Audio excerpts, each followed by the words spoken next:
एक एमएलए बोल रहे हैं कि ये देखिए एक्शन है, उनको पीट रहे हैं, बच्चा बोल रहा है कि मेरा हाथ टूट गया, मत मारो मेरे को।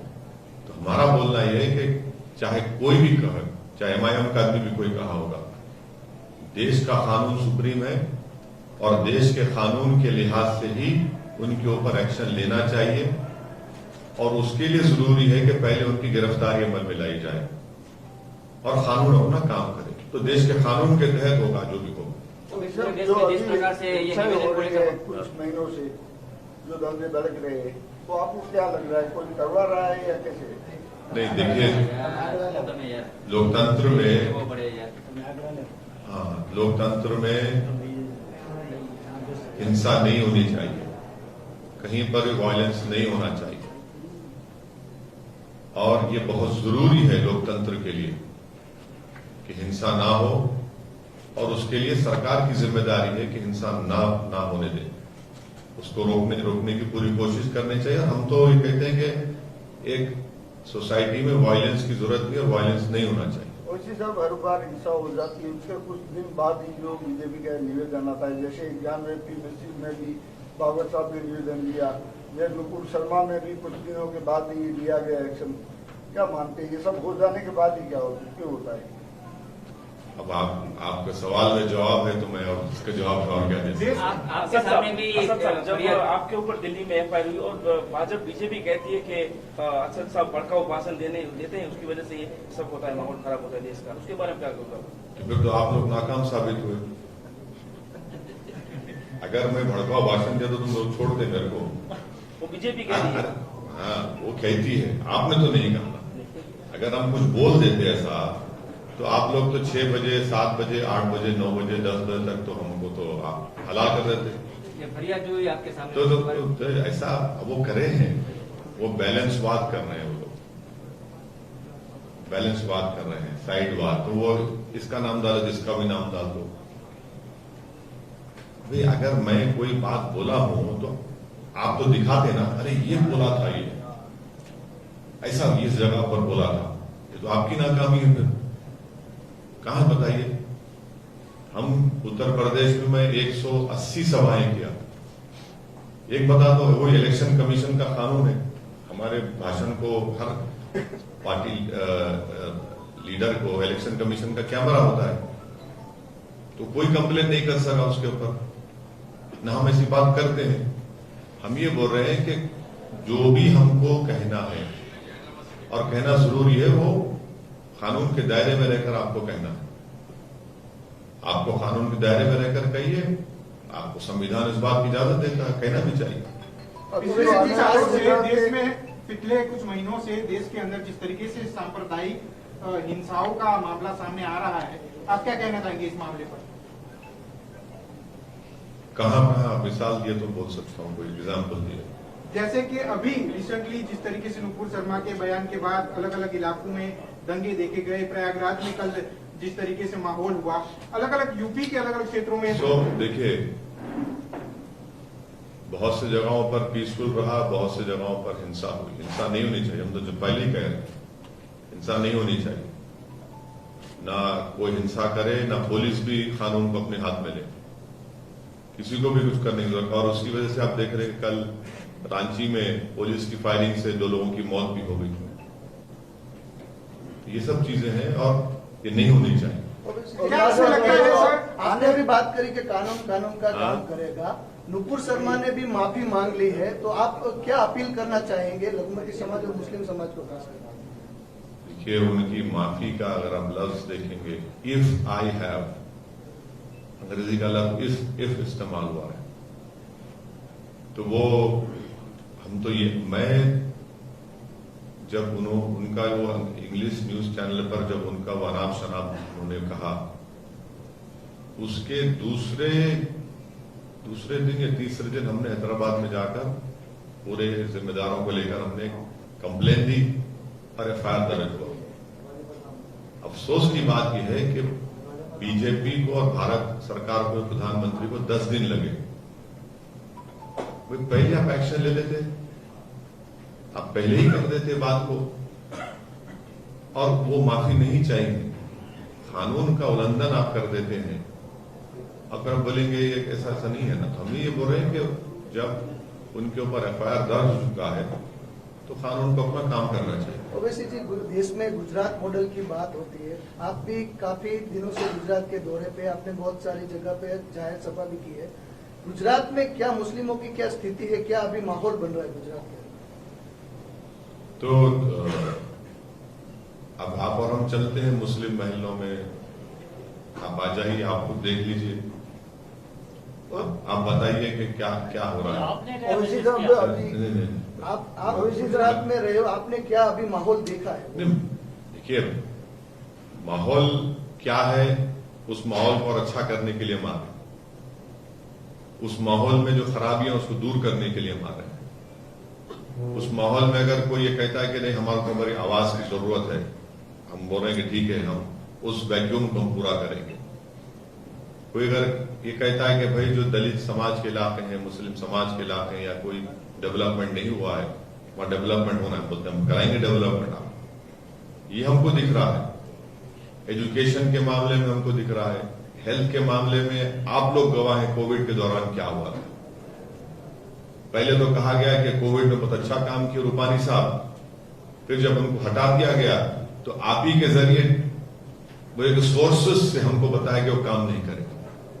तो ऐसे कई चीजें, मुद्दे हैं जिसको हम लेकर आगे बढ़ रहे हैं। ओवैसी साहब, आने वाले चुनाव में गुजरात के आप कितने विधायक खड़े रखेंगे? हम पूरी मेहनत और ताकत के साथ चुनाव लड़ेंगे।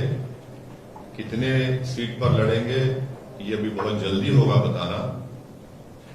मुझे यकीन है कि साबिर भाई साहब इस पर अच्छा फैसला करेंगे, वो आपको बताएंगे चुनाव। मोदी के गुजरात मॉडल के सामने आपकी पार्टी टिक पाएगी? क्या है मॉडल जो नहीं टिक पाने का मामला है, वो तो कांग्रेसियों से पूछिए ना। 14 उनके भाग गए, क्यों भागे भाई? वो तो खुद चले गए छोड़कर। हम वो मॉडल, उस मॉडल पर काम नहीं करते हम लोग। कश्मीर में पंडितों की हत्या हो रही है। हाँ? आपने कच्छ में एंट्री मारी है लघुमती समाज के तौर पे। लघुमती समाज को क्या मुनाफा देंगे आप? हम उनको बराबरी का मुकाम देंगे। नहीं, समाज की तौर नहीं, समाज पे बराबरी का मुकाम देंगे। अच्छा, कच्छ में उनको किस उद्देश्य से आए हैं? हाँ? किस उद्देश्य से आए हैं कच्छ में आप? किस वजह से आए हैं? हाँ, क्या है क्या उद्देश्य, लक्ष्य? नहीं, पार्टी की मजबूती के लिए आए हैं। विधानसभा का अच्छा, चुनाव यहाँ से है। कोई खड़ा करेंगे उम्मीदवार? अरे क्यों नहीं खड़ा करेंगे, बिल्कुल खड़ा करेंगे। ऐसा कौन सा चेहरा? अरे बहुत से चेहरे हैं, अगर आप तैयार हैं तो आपको भी लेने तैयार है। असद साहब, आपके अगेंस्ट जो है वो लोग बोल रहे हैं कि जब चुनाव आया इसलिए असद साहब गुजरात में, खास करके कच्छ सुनिए सबसे बड़ा प्रदेश है। देखिए, ऐसा नहीं है। जब अहमदाबाद, गोधरा, मोडासा, भरूच में और दूसरे मुख्तलिफ मुकामात पर जब म्युनिसिपल लोकल बॉडी इलेक्शन हो रहे थे तो हम लोग बिल्कुल 15-20 दिन की मेहनत में उधर इलेक्शन लड़े और अहमदाबाद में हमको कामयाबी मिली। वहां की जनता ने हमारा साथ दिया, अल्लाह ने करम किया। तो हम जब से तैयारी कर रहे हैं, पूरी मेहनत कर रहे हैं। साबिर भाई दिन रात, उनका पूरे हमारे जमात के पार्टी के मेंबर्स बहुत मेहनत कर रहे हैं, बहुत जस्तजू कर रहे हैं, काम कर रहे हैं। तो ऐसा नहीं है कि चुनाव आ गया, हम आ गए, जमीन पर काम कर रहे हैं, हमारा प्रेजेंस है जमीन के ऊपर, और चुनाव हम लड़ेंगे जरूर। ओवैसी साहब, आपने सुना ही होगा कि कच्छ नहीं देखा तो कुछ नहीं देखा, वो तो बात आपने सुनी होगी। लेकिन आपने कच्छ तो नहीं देखा है, लेकिन कच्छ की कौन सी समस्या है आपके जो यहाँ के लीडर आपको बताइए? नहीं, मैं पहली मर्तबा कच्छ को आया हूँ। वही बोल रहा हूँ। नहीं, सुनिए, मैं इसीलिए सबसे बात करने समझने के लिए आया हूँ, और जब मुझे और उसका इल्म हो जाएगा तो कल सभा में बोलूंगा। ओवैसी जी, खास करके तेलंगाना में टीआरएस के साथ आपका गठबंधन, राज्यसभा गठबंधन में नहीं, गठबंधन नहीं है। जैसे आपने गठबंधन नहीं है, गठबंधन नहीं है, कोई जैसे गठबंधन। आपने महाआघाड़ी को अभी राज्यसभा में भी इमरान प्रतापगढ़ी को जो वोटिंग किया, तो मतलब पॉलिटिकल एजेंडा, जहां पर फायदा है वहां पर हम जाएंगे, जहां नहीं फायदा है वहां नहीं जाएंगे, ऐसा कुछ? नहीं, फायदा तो हर कोई वो करता ना भाई। आप भी काम कर रहे हैं तो अपने फायदे के लिए कर रहे हैं ना, कोई एनजीओ तो के लिए नहीं कर रहे आप लोग। जहां तक महाराष्ट्र का सवाल था, हमने 4 मेंबर की कमेटी बनाई, जिसमें हमारे 2 विधायक, हमारे सांसद इम्तियाज जलील साहब जो महाराष्ट्र के प्रेसिडेंट हैं, और डॉक्टर गफ्फार कादरी साहब जो वर्किंग प्रेसिडेंट। उन्होंने बैठकर वहां बातचीत की और एक फैसला लिया और वो फैसला ये था कि हमारे वो दोनों विधायक के कॉन्स्टिट्यूएंसी में डेवलपमेंट का इशू था। हमने उस सरकार से कहा कि आप मुसलमानों को आरक्षण दीजिए, जो मराठों की आप बात कर रहे हैं।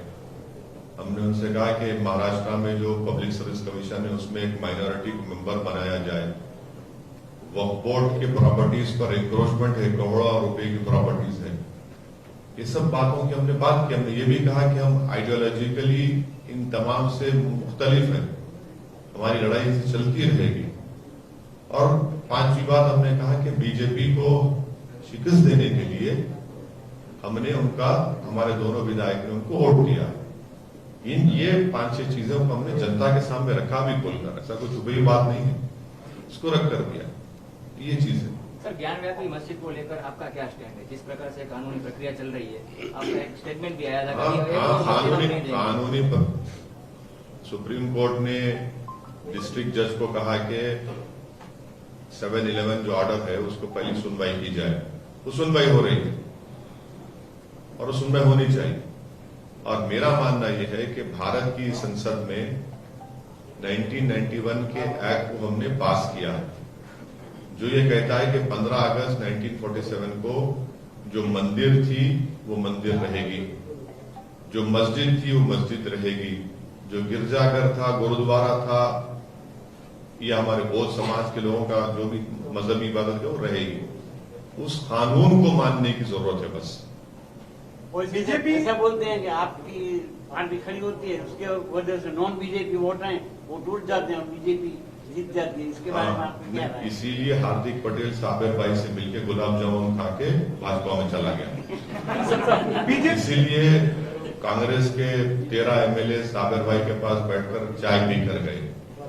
ये सब गलत बातें हैं। अब नाच न जाने तो आंगन टेढ़ा बोल तो मैं क्या करूंगा उसका। नहीं, एक और बीजेपी के वोट होते हैं, दूसरी और एंटी बीजेपी वोट होते हैं। तो जो दूसरी पार्टी खड़ी होती है, आपकी सिर्फ नहीं, उसकी वजह से नॉन बीजेपी वोट टूट जाते हैं और बीजेपी जीत जाती है। भाई ने अभी सवाल किया था महाराष्ट्र का, क्या हुआ उसमें, क्या बोलेंगे, डील हो गई बोलेंगे क्या? वो तो राज्यसभा थी। देखिए हम एक पॉलिटिकल पार्टी है, हम चुनाव लड़ेंगे, अपने जीतने के लिए लड़ेंगे ना। अब कोई अगर बोलेगा नहीं तुम्हारे खड़े होने से ऐसा हो रहा है, तो भाई 2019 के लोकसभा के चुनाव में हम सिर्फ 3 लोकसभा की सीट लड़े थे। हैदराबाद, जहां की आवाम का शुक्रगुजार हूं, अल्लाह के फजल से हमने भाजपा को हराया। औरंगाबाद, जहां पर 21 साल से शिवसेना का एमपी था, वहां की औरंगाबाद की जनता को सलाम, हमने शिवसेना के सिटिंग एमपी को शिकस्त दी, उनको हारना पड़ा। तीसरा हमने किशनगंज लड़े, वहां पर 3 लाख वोट मिले हमको। अख्तर अली हमारे जो अभी विधायक है, सदर है, 3,25,000 जेडीयू को मिले, 3,50,000 कांग्रेस के मौजूदा सांसद को मिले। और दूसरी जगह कहीं लड़े ही नहीं हम, तो कैसे जीत गई भाजपा फिर? तो ये जहां लड़ते हैं वहां की बात है। नहीं, 3 तो बता दिया ना आपको। अब गुजरात कभी नहीं लड़े, कितने 27 साल हो गए, 27 साल से भाजपा जीत रही है। कौन अब मैं पलटा के इल्जाम लगाऊं कि तुम जिता रहे? ये गलत है ना बात। ये तो हमारा पॉलिटिकल पार्टी है, हम लड़ेंगे। अच्छा, कांग्रेस जब सत्ता में थी तो सारे विपक्ष एक हो जाते थे, उसमें भाजपा भी है। अब भाजपा सत्ता पे है तो कांग्रेस समेत सारे विपक्ष एक हो जाते हैं, मतलब विचारधारा का कोई है ही नहीं यहाँ। तो ये कांग्रेस को पूछना चाहिए। ओवैसी जी, खास करके नुपुर शर्मा का जो विवाद है, उसके बाद आपने अभी भी कहा कि कानून का काम करेगा। नुपुर शर्मा के विवाद जो निवेदन के बाद जो कल घटनाएं देश में घटित हुई, कहीं पर शांति से विरोध। देखिए, नुपुर शर्मा को अरेस्ट क्यों नहीं किया जा रहा है? देश के कानून के लिहाज से उनको अरेस्ट करना चाहिए, क्लियर कट उनको अरेस्ट करना चाहिए। मेरा क्वेश्चन ये है कि नमाज के बाद ये घटना देश के अंदर बनी, आप क्या कहना चाहिए? उचित मैं ये कह रहा हूं कि इतने दिन से उनको अरेस्ट क्यों नहीं किया जा रहा है? क्यों नहीं? मेरे को सवाल जवाब, मैं कहने जा रहा हूं ना, बैठा हूं आपके सामने। अरेस्ट क्यों नहीं किया जाता उनको? अरेस्ट करिए उनको, उन पर भी कानूनी कार्रवाई करिए। कौन रोक रहा है आपको? क्यों नहीं करना चाह रहे आप? क्या भाजपा समझ रही है कि सस्पेंशन से मसला हल हो जाएगा? नहीं होगा हल ये। जब आप उनको मानते हैं कि उन्होंने आपके पार्टी की पॉलिसी उनका जो सस्पेंशन का लेटर आप पढ़ेंगे, उन्होंने अपने पार्टी के कॉन्स्टिट्यूशन का हवाला दिया। हम भाजपा को पूछ रहे हैं कि भारत का कॉन्स्टिट्यूशन का क्या होगा, फिर उसका क्या होगा? आप एक्शन लीजिए, उनको अरेस्ट करवाइए देश के कानून के लिहाज से, ये जरूरी है ना। अब उस पर बोलना नहीं चाहते कोई। ये भी इस पर हमारा डिमांड ये है कि उनकी गिरफ्तारी होनी चाहिए और कानून के लिहाज से उन पर एक्शन होना चाहिए। बीजेपी सांप्रदायिकता की राजनीति कर रही है, क्या मानते हैं आप? बीजेपी सांप्रदायिक राजनीति कर रही है, आप मानते हैं क्या? आप मानते हैं क्या? क्यों नहीं मानेंगे? क्यों नहीं मानेंगे? केंद्र में जब से उनकी सरकार आई है, हाँ। उसके बाद से जिस तरीके से देश में सांप्रदायिक माहौल हो चुका है, हाँ। ठीक है, AIMIM आपकी पार्टी इस तरीके से आपका काफी बार विरोध दर्ज करती आई है इस बारे में, लेकिन अभी तक कोई भी ऐसा कोई ठोस नहीं आया है कि सांप्रदायिक हिंसा देश में रोकी जा सके, क्योंकि दिन ब दिन ऐसी घटनाएं सामने आती है। बिल्कुल हो रही है। मॉब लिंचिंग पहले भी होती थी, मगर 2014 के बाद बढ़ गई बहुत। ये बात फैक्ट है, डेटा है इसका, कोई डिनाई नहीं कर सकता। सेडेशन के कानून का इस्तेमाल पहले भी होता था, मगर 2014 के बाद बहुत ज्यादा हो गया और सुप्रीम कोर्ट ने उसको स्टे लगा दिया। जितने लोग जेल में, उनको बेल देने के लिए सुप्रीम कोर्ट ने कोर्ट को, लोअर कोर्ट में जाने को कहा। बिल्कुल सही। आप एक बात सुनिए, भाजपा में लोकसभा में एक भी अल्पसंख्यक समाज का MP नहीं है। अब तो राज्यसभा में 3 थे, एक भी नहीं है। क्या जवाब देंगे इसका? अब आप खुद बताइए। इस जो हिंसा हुई वो छोड़ दीजिए, आपको लोकसभा राज्यसभा की बात कर रहा हूं, इसका क्या जवाब देंगे? तो बोलेंगे नहीं, सबका साथ, सबका विकास, सबका विश्वास। ये क्या बात है? ये डायलॉगबाजी कब तक चलेगी? आप जमीन पर दिखाइए कुछ। अच्छा, आप घर तोड़ते हैं, क्यों तोड़ते हैं भाई? किसी का घर बिजनेस, आप कौन होते तोड़ने वाले? अगर मुझ पर इल्जाम लगाया गया तो कोर्ट तय करेगा ना मेरे को सजा देना देना। अगर कोर्ट जब सजा देगा तो कोर्ट बोलेगा मेरा घर तोड़ दो। आप कौन होते तोड़ने वाले भाई किसी का घर? आप क्या चीफ जस्टिस हैं? आप अदालत हैं भाई? फिर कोर्ट की, जज की, पुलिस की जरूरत ही क्यों है जब आप खुद सब तय कर ले रहे हैं? ये क्या मैसेज दे रहे हैं भाई? संविधान के तहत चलेगा ना, रूल ऑफ लॉ के तहत चलेगा। आप सत्ता में हैं, आप सरकार हैं, आपको तो और अच्छी मिसाल कायम करने की जरूरत है। आप बुलडोजर लगाते, बुलडोजर से देश का कॉन्स्टिट्यूशन कमजोर होगा, रूल ऑफ लॉ कमजोर होगा। ओवैसी जी, इलेक्शन नजदीक आता है तभी ही ऐसी टिप्पणियां बाहर आती है, और जो भी टिप्पणियां करते हैं वो और उसके ऑपोजिट दोनों वोटर्स का फायदा उठाती है। आप क्या कहते हैं? कौन सी टिप्पणी करते हैं? जैसे इलेक्शन नजदीक आता है ऐसी टिप्पणियां बाहर आती है, अभी जो आई है नुपुर शर्मा की। नहीं, इससे कौन सा इलेक्शन अभी है बताइए मेरे को आप। आने वाला है आगे। अरे भाई आने वाला है तो अभी तो कुछ तो नहीं है ना। आगे समय में नहीं, अभी तो कुछ भी नहीं है ना मेरे भाई। 6 महीने के बाद है। तो अभी से अब वो क्या, अगर आपकी बात तो मान लेता हूं, चलो, तो फिर यकीनन भाजपा ने उनसे कहा कि बोलो। मैं बोलता हूं कि बोलो, उनको बोला गया बोलने के लिए, क्योंकि वो दो मरतबा बोले, सिर्फ टाइम्स नाउ पे नहीं बोले। क्या है वो, ये चैनल अभी देखा किसको, न्यूज 24 में बैठ के बोला उन्होंने 2 दिन पहले, फिर टाइम्स नाउ पे बोला, वही अनाप शनाप बके। देखिए, भाजपा अगर सीरियस होती तो पहले ही उनको बोलती, मगर आपने 10 दिन के बाद बोला। और मेरे को अफसोस और गुस्सा इस बात का है कि हमारा, देखिए, देश के प्रधानमंत्री श्री नरेंद्र मोदी हैं, वो देश के हर व्यक्ति के प्रधानमंत्री हैं। मेरा उनसे आइडियोलॉजिकल डिफरेंस होगा और रहेगा जिंदगी भर, मगर मेरा प्रधानमंत्री तो है ना। अगर वो मेरी बात नहीं सुन रहे, मेरी पीड़ा को नहीं समझ रहे, वो कोई दूसरे कंट्री, फॉरेन कंट्री में आवाज उठी तो वहां क्या करते भाई? मैं घर का आदमी हूं ना, आप इस देश के प्रधानमंत्री हैं, मैं आपसे बोल रहा हूं कि प्रधानमंत्री जी आप एक्शन लीजिए। आप मेरा भाषण सुनो भिवंडी का, मैं उसमें रिक्वेस्ट किया आप प्लीज एक्शन लीजिए उसके ऊपर। उनके वो अनाप शनाप बकने के 2-3 दिन के बाद मेरा भाषण हुआ भिवंडी में, आप नहीं सुने। आप कोई फॉरेन कंट्री बोलता है तो फौरन हरकत में आ जाते। ये गलत है ना। ये कश्मीर में इम्तियाज जलील ने नुपुर को फांसी की सजा की इम्तियाज जलील के स्टेटमेंट के ऊपर हमने पार्टी की तरफ से ट्वीट किया और मैंने शुरुआत में भी यह बात कही कि देश का कानून के तहत नुपुर शर्मा को गिरफ्तार करना चाहिए और देश के कानून के तहत कोर्ट उनको सजा देनी चाहिए। ये पार्टी का ऑफिशियल स्टैंड है, जो इम्तियाज जलील साहब की बात से मुख्तलिफ है, और जो पार्टी का स्टैंड है वो सबको मानना पड़ेगा। यह पार्टी का ऑफिशियल स्टैंड है। सर, जम्मू कश्मीर में जिस प्रकार के हालात है, जिस प्रकार से फिर से हिंदुओं की हत्या हो रही है, उस पर आपका कोई बयान नहीं आया, क्या कहना चाहेंगे? अरे मेरे भाई, ऐसा मत बोलो। ANI ने आकर लिया मुझसे। ANI तो आपको देता है ना फीड पूरा, आप ऐसा क्यों बोलते हैं? देश के प्रधानमंत्री का बयान नहीं आता कश्मीरी पंडितों को जो मारा जा रहा है। वो कश्मीरी पंडित, उनकी पिक्चर बनाकर प्रधानमंत्री ने प्रमोट कर दिया, मगर वो कश्मीरी पंडित पीट रहा है ना वहां पर, उसको गोली मार दी जा रही है। उनके इलाकों को रात में बंद कर दिया जाता है कि तुम वो निकलना चाहते, जम्मू जाना चाहते, आप रोक दे रहे हैं उनको।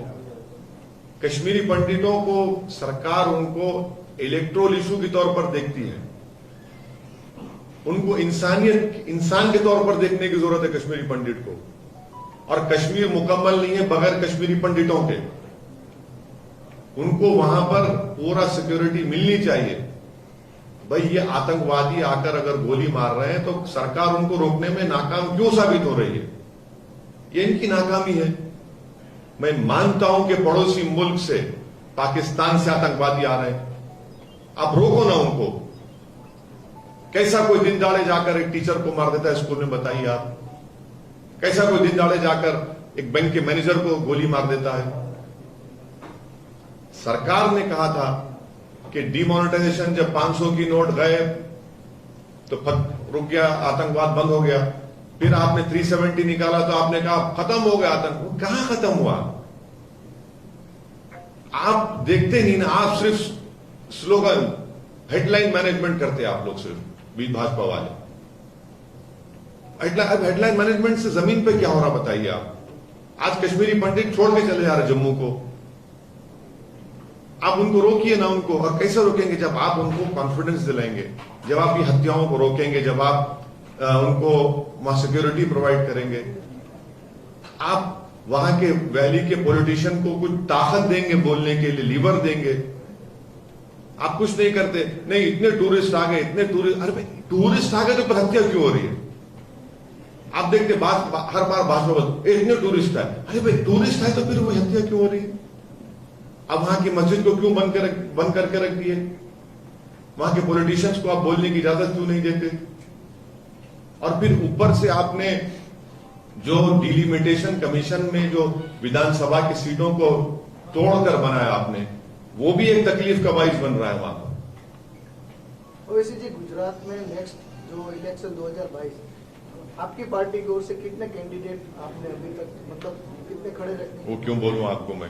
नहीं, पब्लिक पूछ रही है, मतलब आपने अभी गुजरात का दौरा किया है। उसका ऑफिशियल जवाब ये है कि अभी हम लोग पूरे गुजरात में मैं खुद फिर रहा हूं और मुझसे ज्यादा मेहनत सागर भाई और मेरे पार्टी के मेंबर्स कर रहे हैं। मैं उनका शुक्रिया अदा करता हूं। मैं तो सिर्फ आटे में नमक का काम कर रहा हूं, ये लोग दिन रात मेहनत कर रहे हैं, मैं इनका शुक्रगुजार हूं।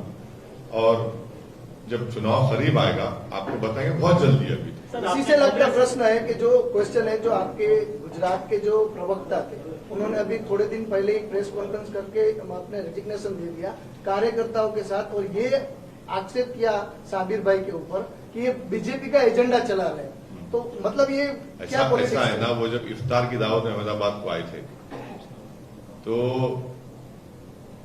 मुश्ताक के फार्म हाउस पे इफ्तार की दावत थी।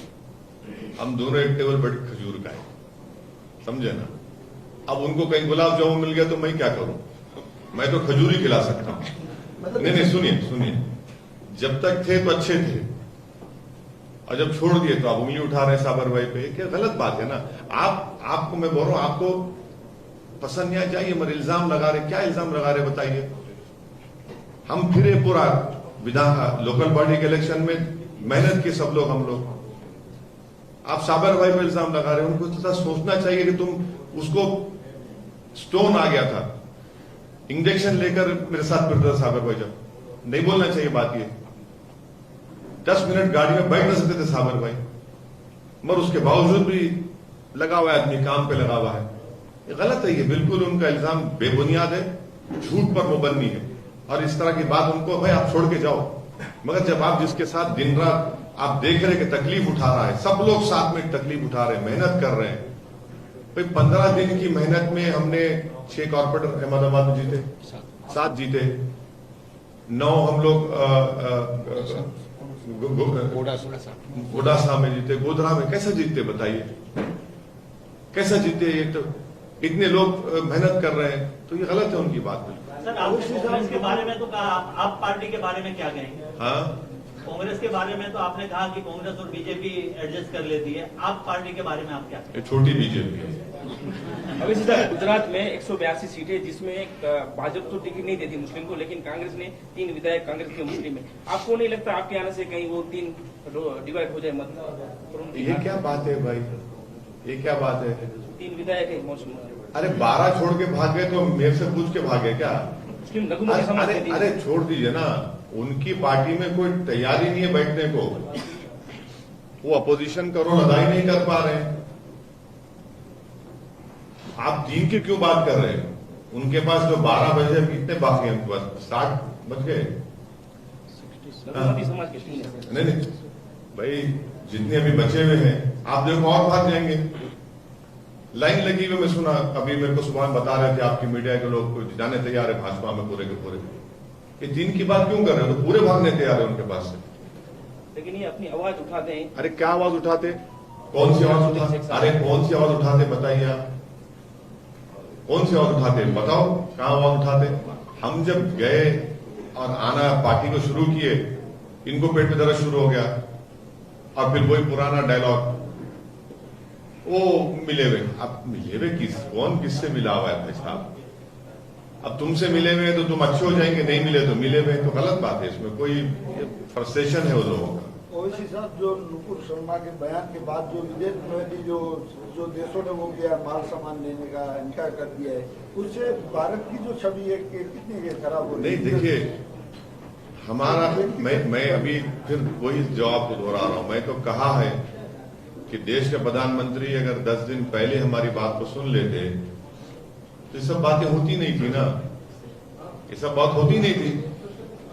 आप हमारी बात को नहीं सुनते, विदेशियों को, विदेश के ममालिक को सुनते हैं, कंट्री को सुनते बात। भाई मैं भारत का नागरिक हूं, मैं आपसे बोल रहा हूं कि सर इस पे एक्शन लो आप। ये गलत कहा उन्होंने, आप नहीं सुनते मेरी बात को, 10 दिन के बाद सुनते आप। अब तो उनकी धरपकड़ की बात है, उसकी वजह उनको सिक्योरिटी दी जा रही है। नहीं, उनको देखिए, हैदराबाद में किसी ने उनकी सर की कीमत लगा दी, हमने पुलिस वहां पे एक्शन ली, वहां पर अरेस्ट किया उसको। हम हरगिज नहीं मानते कि कोई कानून अपने हाथ में ले। नुपुर शर्मा के ऊपर देश के कानून के तहत उनको गिरफ्तारी उनकी होनी चाहिए, और देश के कानून के तहत एक्शन लेना चाहिए। और इससे बढ़कर कोई अगर बात कर रहा है तो मजलिस का पोजीशन नहीं, ऑफिशियल पोजीशन एमआईएम का ये है कि देश का जो कानून है उसके तहत नुपुर शर्मा की गिरफ्तारी होनी चाहिए, और जो कानून है उसके ऊपर कोर्ट फैसला करेगा, और कोर्ट फैसला जरूर करेगा। मगर भाजपा उनकी गिरफ्तारी भी नहीं करा रही है ना। ओवैसी जी, जैसे कच्छ के अंदर एक बार ऐसा टिप्पणी हुआ था, अभी उसके ऊपर केस भी दाखिल हुआ था, अरेस्ट भी हुआ था।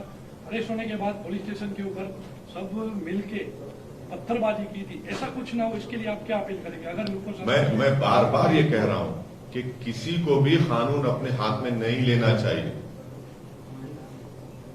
आपको पीसफुल रहकर अपना प्रोटेस्ट करने का संवैधानिक राइट आपको हासिल है, प्रोटेस्ट जरूर होना चाहिए। ये भारत के संविधान में आपको इजाजत दी गई है, और प्रोटेस्ट जरूर होगा, होता रहेगा। आप जो कह रहे हैं कैसा हुआ, तो ऐसा नहीं होना चाहिए। अभी ओवैसी साहब, कच्छ में आप आए हैं, तो कच्छ के लोगों को क्या संदेश देना चाहते हैं, क्या विश्वास दिलाना चाहते हैं? अरे आप इतने सवाल कर लिए तो पूरा जवाब चलेगा, आप ये दिखा दीजिए। अभी लास्ट में बोलिए, ओवैसी जी, कच्छ के लोगों की बात नहीं, मैं मेरी ये खुशकिस्मती है, मेरे लिए बहुत एजाज की, ऑनर की बात है कि मैं इस तारीखी सरजमीन पर मुझे आने का मौका मिला, और मैं कच्छ की जनता से वादा कर रहा हूं कि मैं बार बार आता रहूंगा। आपकी तकालीफ को, आपके मसाइल को हम लोग उसको हल करने की कोशिश करेंगे। मैं आपके जरिए से उनसे ये गुजारिश करूंगा, अपील करूंगा कि आप एमआईएम पार्टी को भी एक मौका दीजिए, अपने दिल के कोने में एक हिस्सा एमआईएम पार्टी को दीजिए। थैंक यू सर, बहुत शुक्रिया। अब बाइट नहीं, no bite, no bite, no bite, no bite. I have हर चीज को